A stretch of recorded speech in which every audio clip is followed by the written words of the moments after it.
In a world often defined by polarization and entrenched positions, the ability to work constructively with those we view as adversaries is not just a nice skill, it's a critical necessity.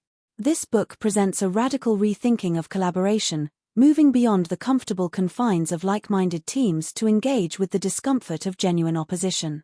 It argues that our toughest challenges, whether in business, community, or global affairs, cannot be solved by any single faction.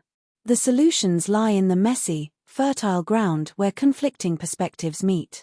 This isn't about fake harmony or surrendering your principles, it's a disciplined practice of engaging with difference to unlock outcomes that are more robust, innovative, and sustainable than anything one side could produce alone. The journey begins by upending our instinctual aversion to conflict. We are taught to see disagreement as a problem to be resolved, a noise disrupting the signal of progress. This book invites us to flip that script. Conflict, when approached not as a battle to be won but as a dynamic energy to be harnessed, becomes a source of immense creativity. The friction between opposing views can generate the heat needed to forge entirely new ideas.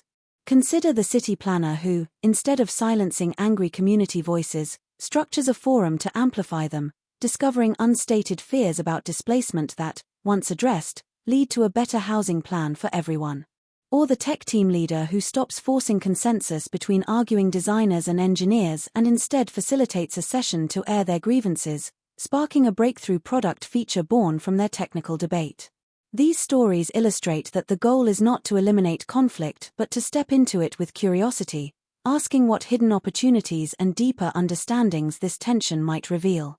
A pivotal skill in this practice is the counterintuitive art of stepping back.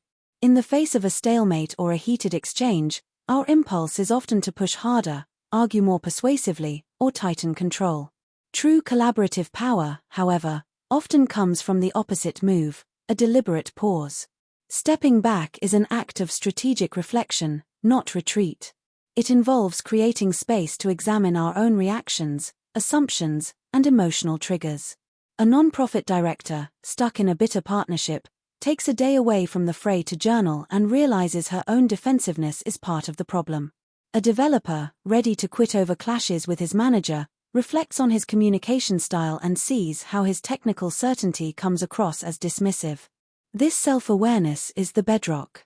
By understanding our own role in the dynamic, we regain agency. We learn to respond thoughtfully instead of reacting reflexively, to see the system of the conflict rather than just our position within it.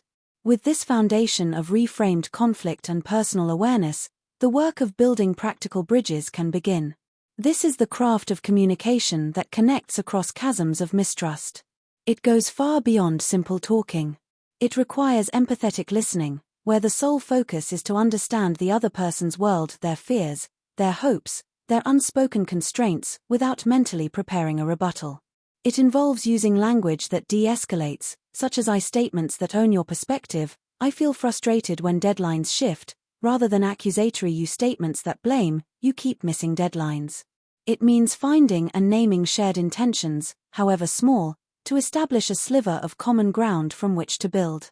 A community mediator doesn't start by solving the dispute, he starts by ensuring each person feels profoundly heard, often discovering that beneath opposing stances on a new park lie a shared love for the neighborhood's children.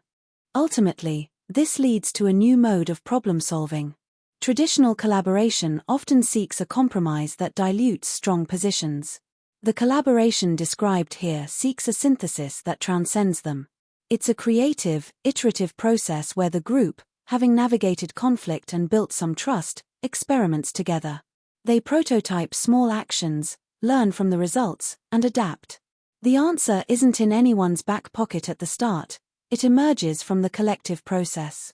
This might look like a corporate cross-functional team running a small pilot program that blends marketing's bold vision with finance's risk constraints, creating a launch strategy neither department initially imagined.